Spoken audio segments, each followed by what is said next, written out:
నిజ పాద దర్శనమున నిలిచేవయ్యా నిలిచేవయ్యా నీ పాదాలే దిక్కు అని చాటెదవయ్యా అచ్యుత అవ్యయ నేత్ర దర్శనాన్ని మాకు ఇచ్చేవయ్యా ఇచ్చేవయ్యా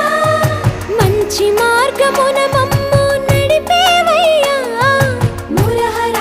నగధర కోటి కోటి దండాలయ్యా